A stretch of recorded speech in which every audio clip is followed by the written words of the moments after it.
ቀረባ አገልግሎት ጥዕና ዝተፈላልየ ቀጸላታት ማለት ካብ መውከሲ ክሳብ ዝተሓተ መደበር ጥዕና ብምውዳድ ጥራይ ዝሰላሰለ ዕማም ኣይኮነን። ቀረባ አገልግሎት ጥዕና ዕላምኡ ንክወቅዕ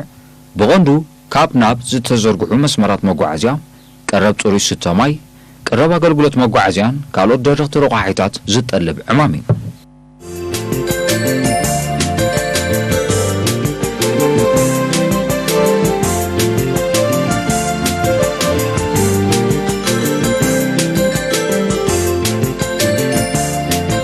ኣብ ኩለን ዞባታት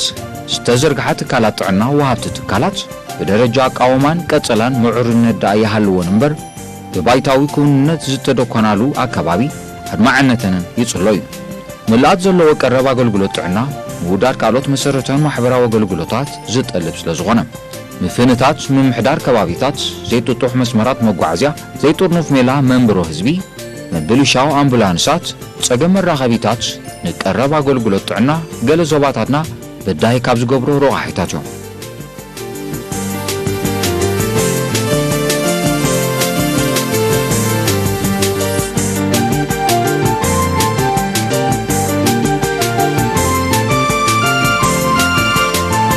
ዞባ ደቡባዊ ቀይሕ ባሕሪ ንበዳህነት ቀረባ አገልግሎት ጥዕና ብልክዕ እተንጸባርቕ ዞባ እያ። ዞባ ደቡባዊ ቀይሕ ባሕሪ ካብ ናብ ንኡሳን ዞባታት ካብ ናብ ምምሕዳር ከባቢታት ካብ ንኡስ ዞባታት ናብ ወደባዊት ከተማ ዓሰብ ዘሎ ርሕቀት ኣብነት ብድሆታት አገልግሎት ጥዕና ኮይና ክትግለጽ ትኽእል እያ። ትካላት ጥዕና ዞባ ደቡባዊ ቀይሕ ባሕሪ ካብ ናብ ብዘይጥጡሕ መስመር መጓዓዝያ ዝተሰነየ መፍንታት ዘለዎን ምዃነን ንዕዘብ። ሚኒስትር ጥዕና ነዚ ብድሆታት እዚ ንምፍታሕ ዓቕሚ ታሕቶት ትካላት ጥዕና ምዕባይን ልዕሊ ዝቖማሉ ደረጃ በሪኸን ንክሰርሓ ምኻልን ብቐጻሊ ዝጽዕረሉ ዘሎ ጉዳይ እዩ።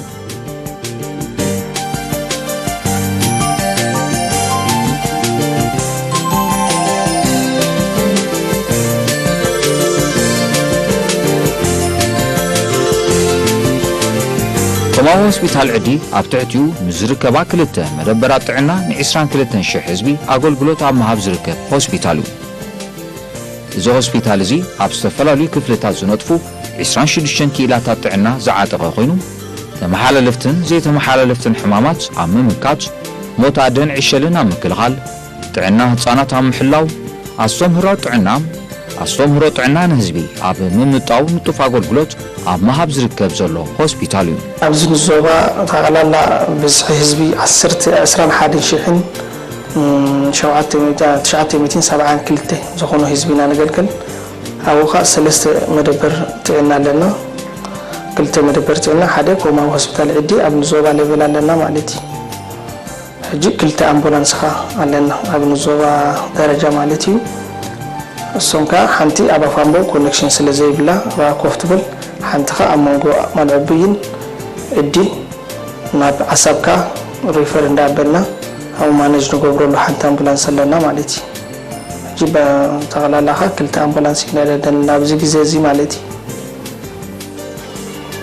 ኣብዚ ከም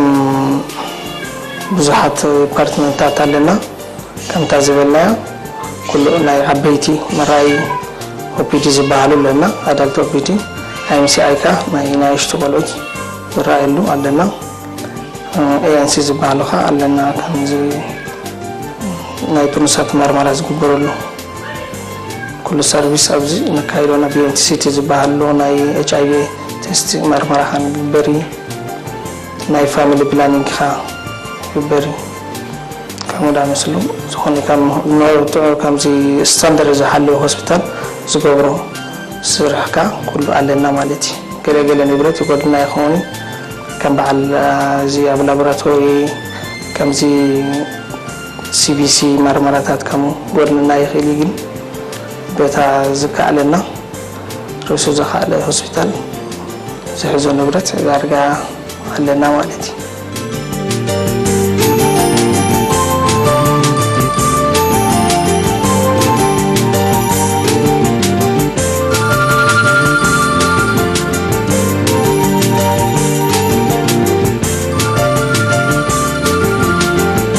ቁማዊ ሆስፒታል ዕዲ ክፍሊ ላቦራቶሪ፣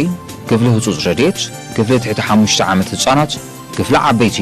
ፋርማሲን ዘጠቓለሉ አገልግሎታት ዝተዋረደሉ ሆስፒታል እዩ።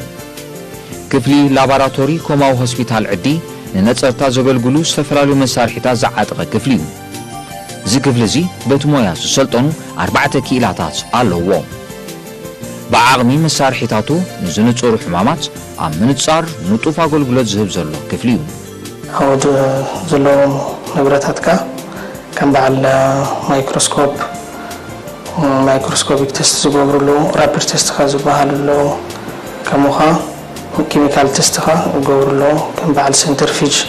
ገለ ዝበሃሉ መሳርሒታት ኣለዎ ማለት እዩ ዓብደንታል እውን ከም ተመሳሳሊ ርእሱ ዝኻለ ዲፓርትመንት እዩ ኩሉ ንብረትካ ኣብቲ ውሽጢ ኮይኑ የብሉ ማለት እዩ ፋርማሲ ኻኒ ናብ ቀዳማይ ደረጃ ዝተባሃለ ፀረ ባክቴርያ ዝኾኑ ክሳብ ሳልሳይ ደረጃ ዝኾኑ መድሃኒት ኩሉ ኣብኡ ዝተታሕዘ ኣሎ ማለት እዩ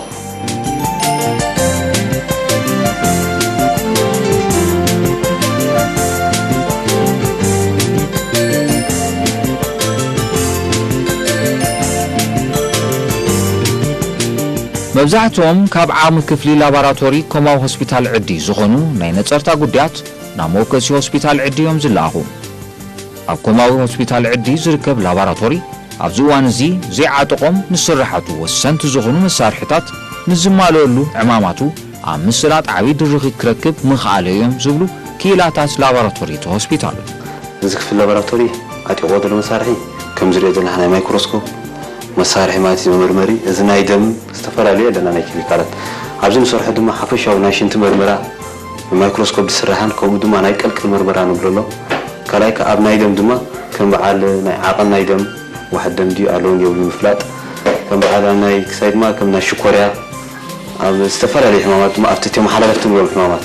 ከም በዓል ወይቦ ዝበሃሉ እዚ ዌልካም ንብሎ ዘለና ናይ HIV ይኹን ዝተፈላለዩ ኣይጥቀሙውን ሓፈሻዊ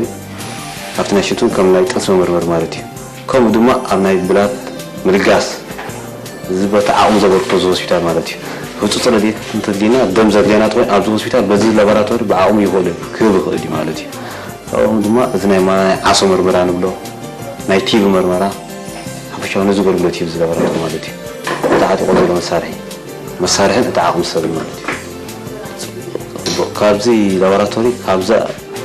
ዝሰርሖ ዓጢቑ ዘሎ መሳርሒ ካብኡ ንላዕሊ እንተኮይኑ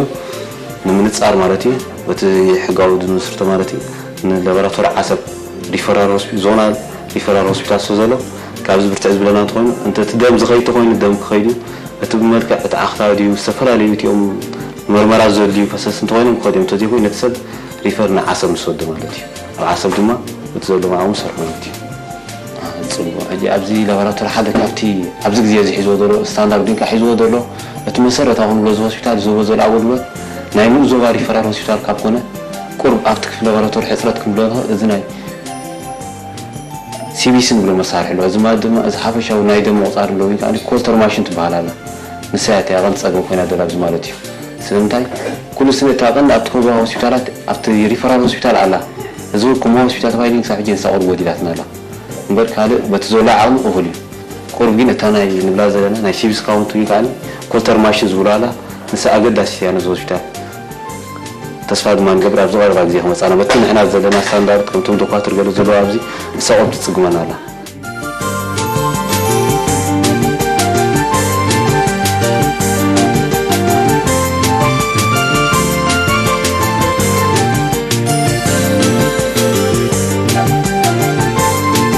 ክፍሊ ህፁፅ ረድኤት ዝተፈላለዩ ሓደጋታት ሕዱር ሕማማት ዝኣመሰሉን ዝጠንቆም ህፁፅ ኩነታት ፀገም ጥዕና ኣብ ምፍዋስ ዝተሰርዐ ኣካል ኮማዊ ሆስፒታል ዕዲ እዩ እዚ ክፍሊ እዚ ንህፁፅ ኩነት ዘገልግሉ መሳርሒታት ዓጢቑ ዕማማቱ ኣብ ምስልሳል ዝርከብ ዘሎ ዝዋሃብ ኣገልግሎት እቲ ህፁፅ ዝበሃል ህፁፅ ሕሙም መፀካ ከሎ ናትካ ረድኤት ደልዮ መፀካ ከሎ ትስኻ ትህቦ ህፁፅ ረድኤት ንሽዑኡስ ካብታ ደለዋ ሕማም ከተገላግሎ ከለኻ ንግዚኣ እዚ ሕጂ ህፁፅ ረድኤት ንሕና ንህቦ ይበሃል ማለት እዩ እቲ ንህቦ ከዓኒ ትሑት ፀጥረን ዘለዎም ማስ ኣብቲ ደሞም ትሑት ናይ ፀጥረን እንድሕር ኣጋጢሞም ከምኡ ከዓኒ ናይ ሽኮር ከዓ ናይ ምትሓት ፀገም እንድሕር ኣጋጢሞም ኢንሱሊን ብብዝሒ ወሲዶም ምግቢ ከይበልዑ እንድሕር መጨምና ኣብ መገዲ ክወድቁ ክእሉ ወይ ኣብ ዝኾነ ጎደናታት ክወድቁ ክእሉ ሒዞሞም መፁ እዚ ሕጂ ኣብቲ ኢመርጀንሲ ትህቦ ኣገልግሎት ህፁፅ ረድኤት ይበሃል ማለት እዩ እቲ መሳርሒታት ንጥቀመሉ ሓደ ኣብ ዘለና እዚ ተርሞሜተር ይበሃል መዐቀን ናይ ረስኒ እዩ እዛ ኣብ ዘለና ከዓኒ ቢፒ ፕሬጀር መዐቀኒታ እዛ ከዓ ስቴቶስኮፕ ትበሃል ማስመስኣል መካይታ ማለት እዩ ካልእ እንጥቀመሉ እዚ ግሉኮሜተር ናይ ሽኮር ክንዐቅን ከለና እዚኣ ንጥቀም ማለት እዩ ካልእ ከዓኒ ኦክሲሜትሪ ትበሃል ኣላትና ናይ ኦክሲጅን ፕላስ ፓልስ ትዐቅነልና ማለት እዩ ኣላትና ሳ ካልእ ከዓ እዚኣ ከዓኒ ኦክሲሜትሪ ትበሃል ናይ ኦክሲጅን ፓልስን ትዐቅነልና ማለት እዩ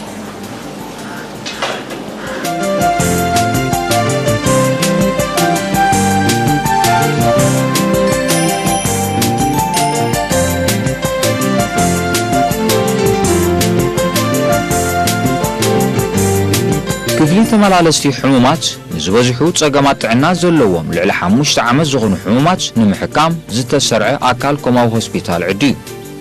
እዚ ክፍሊ እዚ መዓልታዊ ብገምጋም 40 ዝበፅሑ ሕሙማት ከም ዝርዩ ክኢላታት ሆስፒታል ዝገልጹ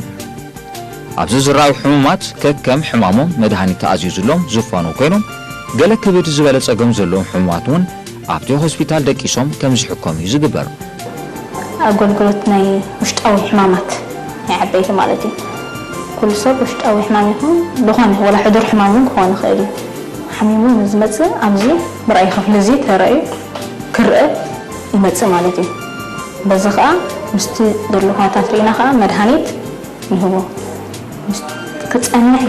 ويكا مدهانيت عزيزنا هو ويكا مستحنا وريناها كدك أصدقاء بخونه خاء كفلت تتعلنا ندقصها مالتي تي أول جروت ما يتمنى لستحماتكم كفيزنا فيزي فعلاندي جن تي عقن ويكا بأخلا جم موسم تخينا كبسان حمشنا ساعة 3 بخونو تقلقلت اللونان معلت مالتي الله فيزيهم كود لزح موجي فولو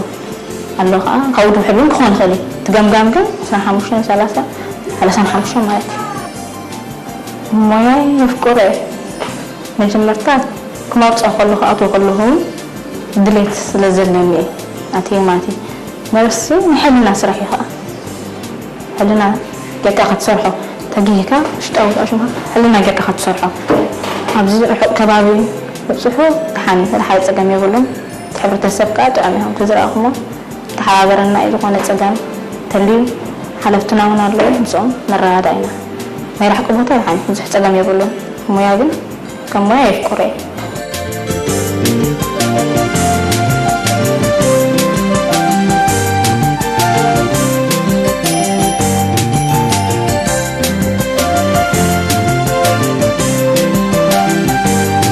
ኮማዊ ሆስፒታል ዕዲ መዓልታዊ ንጥፈታቱ በስተምህሮ ጥዕና ይዝፍለም ኣስተምህሮ ጥዕና ኣካል ሕክምናዊ ንጥፈት ኮይኑ ኣብ ትካላት ጥዕና መላእ ሃገር ካብ ዝተኣታቶ ግዜ ኣውፂሩ ይርከብ ንቕሓት ህዝቢ ኣካል ምክልኻል ምቁፅፃርን ምጥፋን ዝተፈላለዩ ሕማማት ክንዲ ዝኾነ ኣብ ትካላት ጥዕና ዝወሃብ ኣስተምህሮ ውፅኢቱ እናተራየ ዝመፅእ ዘሎ ኮይኑ ይርከብ ብዘይካዚ ኣባላት ኮማዊ ሆስፒታል ዕድን ኣብ ትሕቲኡ ዝተሰርዑ ክልተ መደበራትን ወርሓዊ ህዝቢ ኣበየ ምምሕዳራቱ ብምእካብ ኣስተምህሮ ጥዕና ከም ዝህብ እዩ ዝግለጽ ኣብዚ ሕክምና መዓልታዊና ንገብሮ ቅድሚቲ ስራሕ ምጅማርና ንግሆ ከም ኣስተምህሮ ሓኪምና እቶም ክራዩ ዝመፁ ሰባትን ኣብዚ ደቂሶም ዘሎ ሕማት ሓኪምና ቅድሚቲ ስራሕ ምጅማርና ሓደ 10 ደቂቃ ዝኾን ኣስተምህሮ ንህቦም ማለት እዩ ኣብ ወርሒ 2 ግዜ ወይ 3 ግዜ ኻኒ نعدي أكيدنا استمروا نهوم ناي ترتاوي حبر ترتاوي والكاوي ترتاوي ناي حرسن تنسن زلو مرقبتات بلاس كاني ناي نيتريشن زخونهم ناي عصبو كامون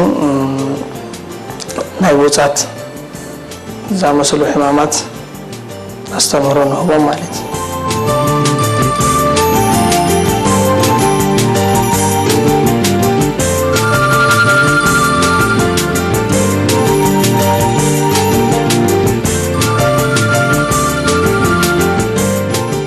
ብሕርስን ጥንስን እቲ መውታደ ወይ ዕሸል ክህልወና የብሉን ዝብል ሸቶ ኣብ ዓመታዊ መደብ ትግባረ ትካላት ጥዕና ሃገርና ካብ ዝዝውተር ዓመታት ኣውፂሩ ይርከብ ከምኡ ሆስፒታል ዕዲ ኣብቲ ዝርከቦ ንኡስ ዞባ ብሰንኪ ሕርስን ጥንስን ዝኾነ ታደ ወይ ዕሸል ንኸይጉዳ ዕዙዝ ኣበርክቶ ዝገብር ዘሎ ሆስፒታል እዩ እዚ ሆስፒታል እዚ ምስ ኣብ ትሕቲኡ ዝርከባ ክልተ መደበራት ጥዕና ነፍሰ ጾራት ግቡእ ክንክን ከካይዳ ኣብ ጊዜኡ ኣብ ትካላት ጥዕና ንክሓርሳ ኣብ ከቢድ ጻዕሪ ዝተጸምደ እዩ ኣዎን ሕማቲ ሕርስን ጥንስን ዘሎ ሞት ምልካይ ኣብ ወርሒ ከምዚ ንክታበት ሮት ኢሊ ንኸይድ ኮለና ጥራሕ ንክታበት መድሃኒት ሒዝና ይኮንና ንኸይድ ኣው ከምዚ ናይ መርመራ ጥኑሳት መርመራ ዝግበረሉ ኣሎ ኣብ ከምኡውን HIV መርመራ ዝግበረሉ ከምዚ ሓበራዊ ኢንተግሬትድ ዝኾነ ስራሕ ኣብ ሓንቲ ቲም ሒዝና ንኸይድ ወርሓዊ ኣብ ዘሎም ዓዲታት ኣቲና በዚ ክታበት እንዳሃብና በዚኻ መርመራ ናይ ጥኑሳት እንዳገበርና ቶም መርመራ ዝግበር ኩሉ ጌርና ኢና ኣነብሎም ማለት እዩ ኣብዚ ሻሙናይ ወርሒ ገለ ምስ በፅሖም ካኒ ኣብዚ ይመፁና ኣብዚ መርመራ ምስ ተገበረሎም ናብ ሻሙናይ ወይ ከዓ ናብ ታሽዓይ ገለ ምስ ኣተው ኣብዚ መፀበይ ጥኑሳት ኣለና ኣብኦም ድቅሶም መሻሪፍካ ካብኦም ይወሃቡ ሓር ናብ ታሽዓይ ወይ ከዓ ናብቲ ቆለውላብ ሕርሲ ምስ ኣተው ናብቲ መፀበይ ጥኑሳት ኣለዉ ካብኡ ኣይቲና ናብ ሕርሲ ይኣቱ ማለት እዩ ካብ ሕርሲ ምስ ኣተው ካኒ ናብቲ ድሕር ሕሲ ዘሎ ሓገዝ ተገይረሉ ናብ ቦትኦም ይምለሱ ማለት እዩ እዚ ገዛ ከም ንሪኦ ዘለና ከም ተኣቃውሞ ይሕብረካይ ማለት እዩ እዚ ሕጂ ኣቲናሉ ዘለና እዚ ቅድሚ ሕርሲ ኣዴታት ኣብ ቅድሚ ሕርሲ ኣብዚ ዝፅበያሉ ቦታ እዩ ማለት እዩ ኣዴታት ኣብ ቅድሚ ሕርሲ ኣብዚ ይፅበያ ማለት እዩ ካብዚ ድማ እቲ ኣብ ሕርሲ ምስ በፅሓኻ ኣብዚ ቅድሚና ኣሎ ማለት እዩ ኣብ ናይ ሕርሲ ቦታ ይኣትዋ ኣብዚ ኣብ ቅድሚ ሕርሲ ኣዴታት ኣብዚ ክፅበያ ከለዋ ሻቅ ንኸይርሕቀን ተባሂሉኻ ኣብዚ ጥቓና ጎንና ዘላ ሻቅ ኣለውን ኣዴታት ናባኻ ብቐረባ ይኸዳ ማለት እዩ እቲ ሕርስኻ ዕቡድ ክኾን ተደኣ ኮይኑ ሓንቲ ኣደ ኣብቲ ፍሕኛ በቲ ቆልዓ እንዳደረኸ ከሎ በቲ እውን እቲ ማህፀን እቲ ፍሕኛ እዚ ሽንቲ ስለ ዝመልእ ምስኡ ንዕኡ መታን ከይዳናጉ ተባሂሉ ኣቲ ኣደ ሽንቲ ናፃ ክኸውን ስለ ዘለዎ እቲ ፍሕኛ ማለት እዩ ሻቅ ኣብቲ ቅድሚ ሕርሲ ተገይሩ ማለት እዩ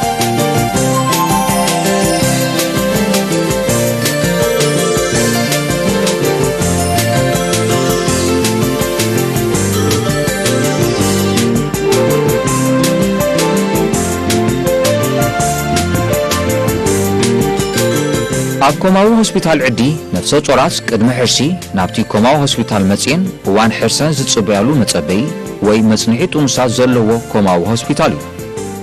እዚ ሜላ እዚ ጥኑሳት ኣብ እዋን ቅልውላው ሕርሲ ካብ ዝተፈናተታ ምምሕዳራት ከባቢታት ናብ ኮማዊ ሆስፒታል ክመጻ ኣጸጋሚ ብምዃኑ ኣቐዲመን ቅድሚ ሕርሲ ኣብ ጥቓ ብሰላም ዝገላገላሉ ትካል ጥዕና ንኽጸንሓ ዝተማሃዘ እዩ በዚ ሜላ እዚ ህይወት ኣሽሓት ኣዴታትን ዕሸላትን ክድሕን ከም ዝኻልዮም ጸብጻባት ሚኒስትሪ ጥዕና ዝሕብሩ ብዘካዚ ኮማዊ ሆስፒታል ዕዲ ሞት ኣደን ዕሸልን ምክልኻል ብደረጃ ቃውማ ህንፁ እውን እንተኾነ ኩሉ መስራሓት ሕርሲ ካብ መጸበይ መጽንሒ መሕረሲ መደላደሊ ዝብሉ ብሓደ ዝተጠምሩ ካብ ናብ ዝኾነ ምድንጓት ዘይብሎም ክፍልታት ዝቖመ ብምዃኑ ኣብ ሞት ኣደን ዕሸልን ምክልኻል ልዑል ግደ ዝጻወት ካብ ዘሎ እዩ حراي زي أجازيها كيا عديتات أبقى محرس زقمت على إلنا زي أجازيها عديتات أبقى زي حرسي الحرس زلا عديت راي أبزي تمتص مالتي زي كمريو زلنا زي كوتش زي حراتناي حراساتي بال حنت ديك تحرس كلا أبزي تسقيلة تحرسها مالتي أبزون ريجستر الله استفعل عليه إذا أبزل مسارح ناتا دت قدام رسم ناتا تعكن مالتي تي كندي مسارحي لتقاموا لدما أبزبوردي الله مالتي زبورد زي استفعل عليه مسارحتات ناي أبجزي حرسي زودلينا ولون أبجزي حرسي كاب نفارماسو ويناب إمرجنسي نخيد مالتي أبزي أنتيبيوتيك ويدما صار بكتيريا أبزي جزانا علنا مالتي فزجرنا دما تسرح عبوتي هون مالتي حنت ده أبزي كانت لعلي إمرجنسي سلازوخاني نزي جزهم زجرنا نتقم مالتي مستتقمنا أتي تتقمنا له مسارح مالتي ካብዚ ዝተጠቀምናሉ ክነምኩኖ ከለና ቅድሚ ምምካና ዲኮንታሚኔሽን ዝበሃላሉ ንዑ ነምኩኖ ቅድሚ ኣብ ኣውቶክሌቭ ምእታውና ኣብታ ማሽን ቅድሚ ምእታውና ኣብፂና ማለት እዩ እዚአን ኣብ ዘለዋ ሰለስተ ቀዳሚት ማይ ካልእቲ ኦሞ ሳልሰይቲ በረኪና ኣለና ማለት እዩ ነዚአን ኣብዚ ነቲ ዝተጠቀምናሉ ሓፃውንቲ ብኦሞ ሓፂልና ብኦሞ ፋሕፊሕና ኣብ ክሎሮክስ 15 ደቂቃ ኣፅኒሕና ማለት እዩ ኣብዚያ ክነንቅፀን ከለና ኣቀዲምና ቅድሚ ምንቃፅና ማለት እዩ ኣብዚ ላድና በዚኣ ደሪድና ናብ ዝኽሳይ ንገብር ማለት እዩ እዚኣ ደ ኣብዚ ክንሰቕላ ከለና ሓንቲያ ነራ እቲ ዝወለደቶ ውላድ ማለት እዩ እሱን ኣቀዲምና ኣብዚ ጌርና ማለት እዩ ኣብዚ ሚዛን ኣለና ነቲ ቆልዓ እቲ ዝግብኦ ስራሕ ጌርና ማለት እዩ አንቂፅና ሸፊና እውን ከይቆርር ኣብዚኣ ሚዛን ንዕቅን ማለት እዩ እዚ ቆልዓ እዚ ሓንቲ ኣደ ሓደ ቆልዓ ክውለድ ከሎ ማለት እዩ ሚዛን ናቱ ትደሊ ወድዲ ጓል ድማ ትደሊ ሳልሳይ ድማ ኣብናይ ሰዓት ከም ተወለ ተሓተካ ስለ ዝኾነት ድሕራውን ክትሓተካ ስለ ዝኾነት እዚ ኣቀዲምካ ክትሕዘላ ከም ዘለካ ማለት እዩ ኣብዚ ሰለስተ ክሳይ ኣለና እዚ ጀነራል ወሲ ይበሃል ኣብዚ ድማ ካብ ዳሓን ዝኾነ ኣብዚ ድማ ደም ዝተሓወሰ ብብዝሒ ኣብዚ ንጥቀም ማለት እዩ ኣብዚ ገዛውን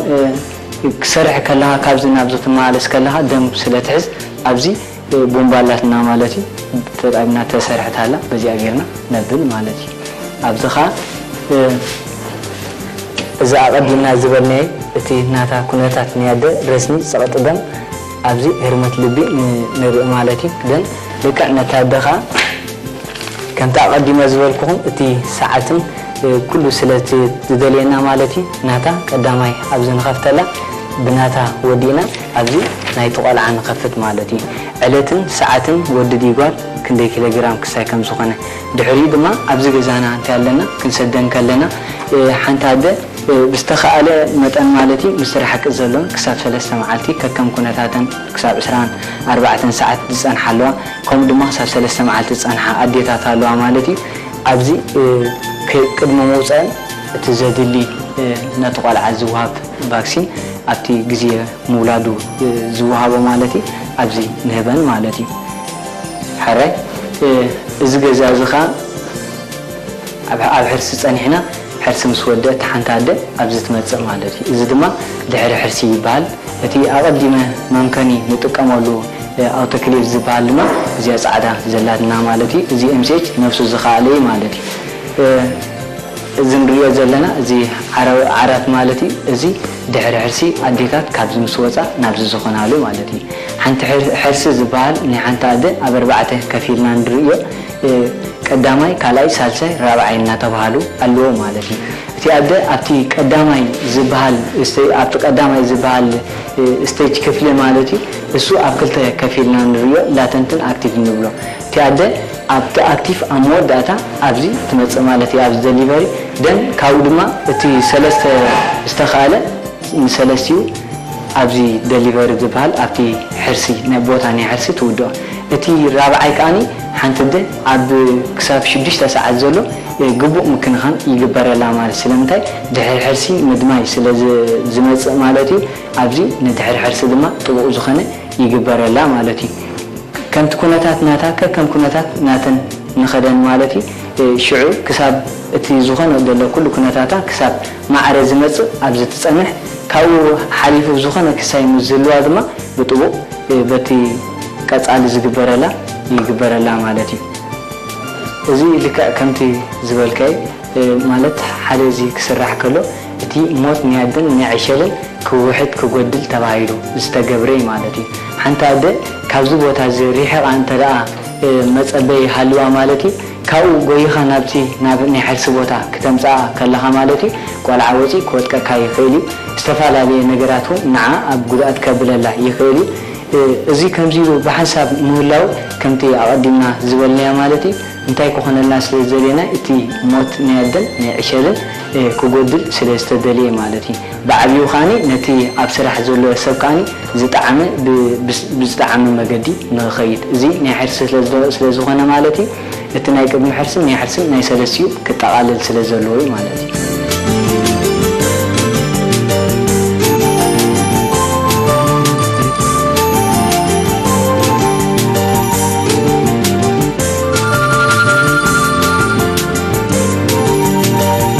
ኣብ ኮማዊ ሆስፒታል ዕዲ ንጥዕና ዓይኒ ዝቆመ ክፍሊ የለን እዚ ኮይኑ ህዝቢ ብፀገማት ጥዕና ዓይኒ ንኸይሳቐ ካብ ማእከላይ ቦታ ማለት መወከሲ ሆስፒታል ዓሰብ በብእዋኑ ጉጅለ ሓኻይም ዓይኒ ብምንቅስቓስ ዝተፈላለዩ ምርመራታት ከም ዘካይዱን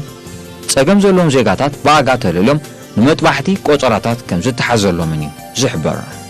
ሕጂ ደሓን ኣኒ መፅኦም ነይሮም ናይ ዓይኒ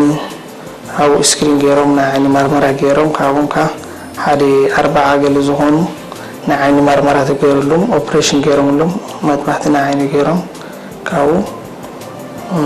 ዘብሎም ኣለዉ ሎም ዓመት ከማን መፅኦም ናይ ትራኮማ ኣሰስመንት ዝገብሩ መፅኦም ናይ በረኻታት ወፊሮም በዓል ኣፋምቦ በዓል በልዕብዬ ገለ ዝበሃሉ ዓድታት ወፊሮም ኣብኡ ሓሰስ ገይሮም ዳርጋቶም ኦፕሬሽን ዘድልዮም ወይ ከዓ ከምዚ መጥባሕቲ ዘድልዮም ሰባት ኣብ ፅሒፎም ከይዶም ኣለዉ ኢንሻላህ ፅብዮም ኣለና እናቲ ውፅኢት ዋር ክገብሩ ማለት እዩ